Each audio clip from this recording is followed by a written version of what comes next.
Hari ini, mereka mungkin masih belajar tentang banyak hal. Namun, waktu tidak pernah berhenti bekerja.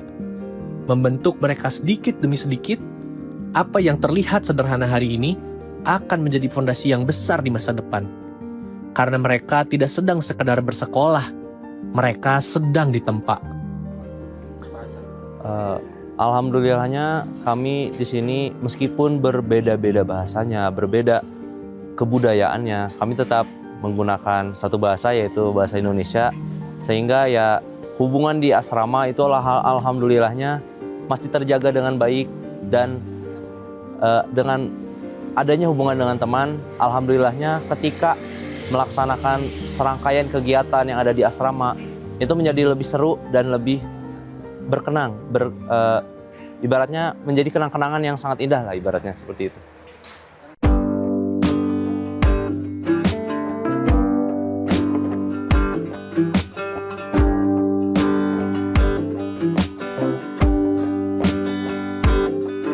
Yang terlihat pada perubahan para santri yang kami harapkan ya, tapi beberapa pun yang sudah kami lihat, pertama adab terhadap sesama, adab terhadap yang di sini, adab terhadap guru, tentunya adab terhadap orang tua. Nah, itu perubahan yang sangat diinginkan oleh kami di sini.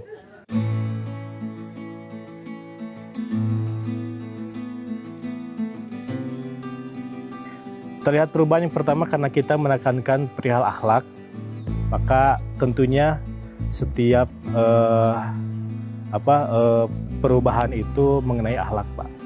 Karena sering kita juga dapat inputan dari orang tua santri, perbedaan santri tersebut ketika sebelum mondok dan sesudah mondok itu dari akhlaknya. Yang pertama kayak seperti hubungan mereka dengan orang tua yang tadinya mohon maaf agak judes ataupun sering marah-marah. Kemudian masukin ke pondok, kita berikan pelajaran tentang akhlak, bagaimana harus menghadapi ataupun harus berhadapan dengan orang tua, cara bicara dengan orang tua.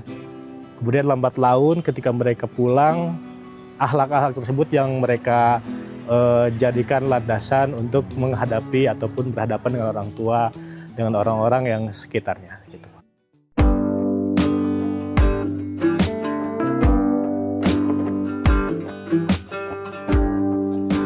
Ketika saya di rumah, saya sadar bahwa memang saya di rumah itu manja, apalagi yang namanya zaman Gen Z ya ibaratnya, itu saya itu rasanya susah melepas dari yang namanya gadget, sehingga ketika di sini, kangen gadget, kangen orang tua, kangen dimanjain. Jadi menurut saya ya memang yang dirindukan ketika di rumah, yang nggak ada di pesantren ya gadget dan orang tua, seperti itu.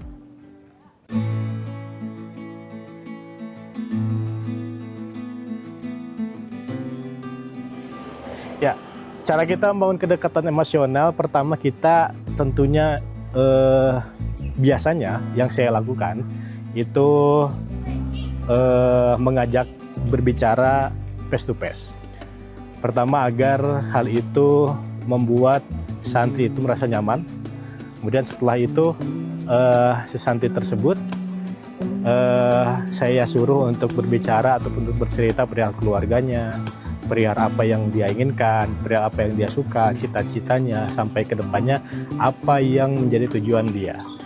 Maka setelah itu terjadi, setelah itu ia lakukan, dia merasa nyaman dengan kita pun ketika memberikan arahan apapun akan istilahnya didengar oleh mereka, seperti itu.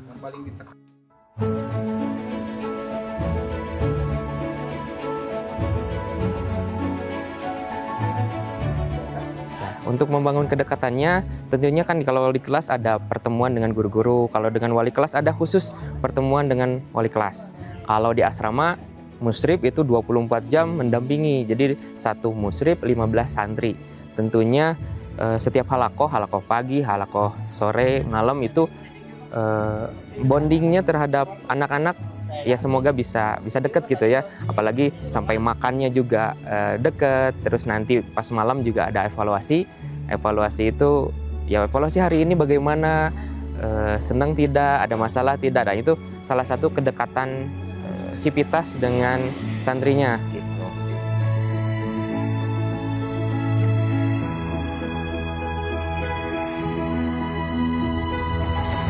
Yang pertama itu perihal akhlak, karena akhlak itu paling penting. Sehebat apapun ilmu kita, tapi tidak mempunyai akhlak akan tidak sebanding dengan ilmunya. Maka dari itu saya selalu menekankan akhlak paling penting daripada ilmu-ilmu yang kita dapat. Bahkan bisa jadi ilmu yang kita dapat itu buahnya adalah akhlakul karimah. Seperti itu, Pak.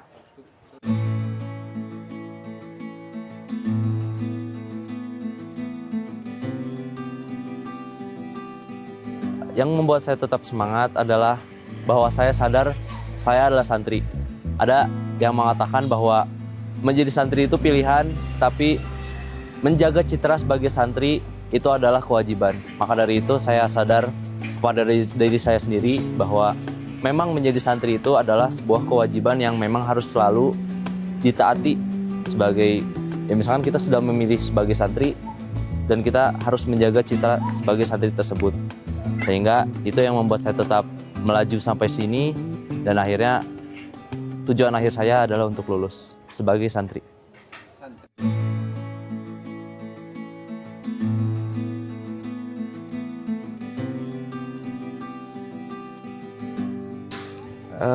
Momen yang membanggakan bukan hanya akademik ya, kalau misalkan nilai akademik yang tinggi kita ya tidak terlalu bangga atau hal-hal itu, namun ketika adab santri terhadap sesama, terhadap guru dan terhadap orang tua itu dijunjung tinggi gitu, sopan, santun, terus tanggung jawab, itu yang merasa kami itu bangga gitu. Jadi anak-anak bisa menerapkannya di kehidupan sehari-hari, jadi menjadi manusia yang baik untuk semuanya, rahmatan lil alamin gitu. Bukan hanya ke manusia tadi tentunya, ke hewan, ke tumbuhan, bahkan ke sampah juga, membuang sampah tidak sembarangan gitu. Dan itu yang kami banggakan, seperti itu mungkin.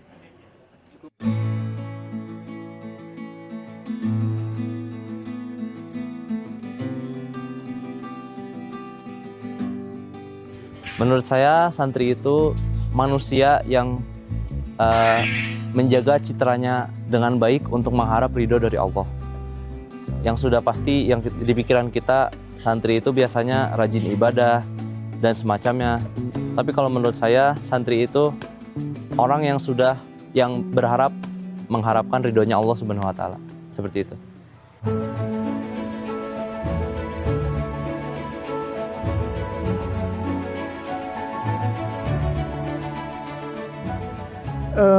Istiqomah kalau saya lihat ya, istiqomah. Mudah-mudahan upaya yang ditetapkan, yang dikuatkan oleh guru kami, terus dilaksanakan oleh tim yang ada di lapangan gitu ya, tetap istiqomah di dalam menjalankan proses pendidikan ini menjadi lebih baik, untuk bisa santri ini memiliki akhlak yang baik, seperti itu. Baik, demikian, terima kasih. Assalamualaikum warahmatullahi wabarakatuh.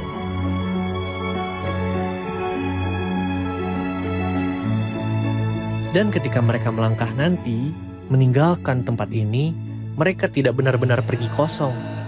Ada nilai yang tertanam, ada karakter yang melekat, ada cahaya yang terus menyala di dalam diri mereka. Karena pendidikan sejati bukan hanya tentang apa yang diberikan, tetapi tentang siapa yang akhirnya mereka menjadi. Dan di setiap langkah mereka ke depan, akan selalu ada jejak dari proses yang pernah menumbuhkan mereka di sini. Jejak itu adalah cahaya.